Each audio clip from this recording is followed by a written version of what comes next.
Madame Perdry avait hérité du logement il y a une dizaine d'années à peu près, n'en avait rien fait et était resté donc vacant, en très mauvais état, avec l'ensemble des travaux de réhabilitation classiques d'un logement à refaire la distribution des pièces, l'électricité bien sûr, les fenêtres, les sanitaires et le moyen de chauffage en veillant à une bonne isolation thermique de l'ensemble. Pour ce dossier, oui, on a passé à peu près 2 ans, une première année pour finaliser, à la fois avec le propriétaire et son maître d'œuvre, et une grosse année pour réaliser les travaux avant de mettre en location. L'appartement, je l'ai eu par l'intermédiaire du parc. Voilà, donc j'ai 3 enfants, 2 garçons et une fille. C'est la chambre de ma fille, Christella. Et une belle vue aussi. Puis c'est la chambre des garçons. Comme j'ai 2 garçons, c'est la chambre. Ici c'est la salle de bain. C'est ma chambre.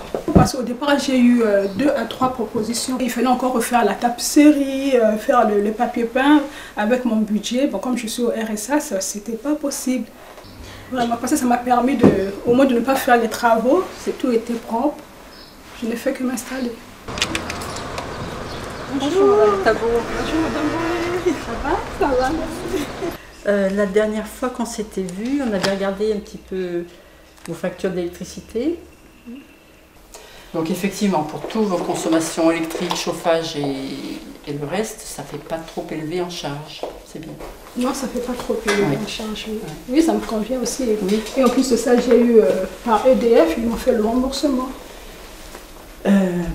Pour le tarif social. Pour le tarif social. D'accord, ça y est, c'est fait.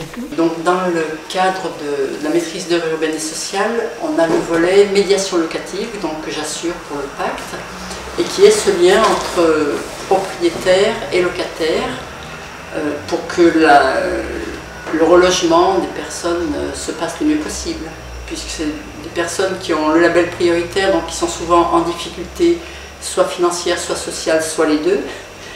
Donc on essaye d'apporter un étayage pour que les gens ne se retrouvent pas comme ça, livrés à eux-mêmes pour redémarrer dans la vie. Les propriétaires, c'est vrai que ça appuie beaucoup sur nous, surtout là, la propriétaire, c'était sa première mise en location, elle n'avait pas l'habitude.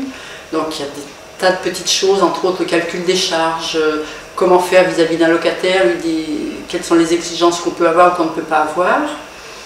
Et c'est vrai que les propriétaires nous appellent, même après qu'on ait terminé l'accompagnement classique, disons, continuent de nous appeler régulièrement. L'opération est plutôt positive, donc on pourrait dire gagnant-gagnant à la fois pour le propriétaire et le locataire, dans la mesure où le propriétaire bénéficie de subventions et a une garantie de loyer du fait des gros APL, et puis le locataire se retrouve dans un logement neuf ou quasi neuf, donc avec peu de charges, un logement de bonne qualité.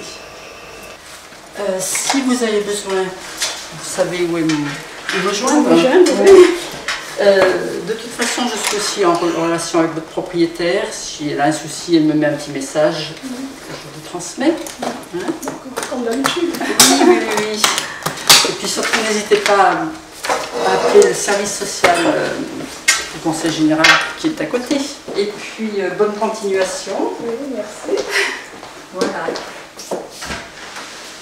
Au revoir. Au revoir. Alors le parc privé a un rôle social de fait déjà, hein. Il accueille en France, partout en France, la majorité des publics défavorisés et notre rôle c'est aussi de faire que ce parc social de fait devienne pour une partie, un parc social de droit dans lequel on trouve des solutions très adaptées au public. On a des petits immeubles situés en centre-bourg, en centre-ville, qui permettent de trouver des solutions entre guillemets banalisées pour des publics défavorisés. Et ça, je crois que c'est très complémentaire de ce que peut faire le parc public.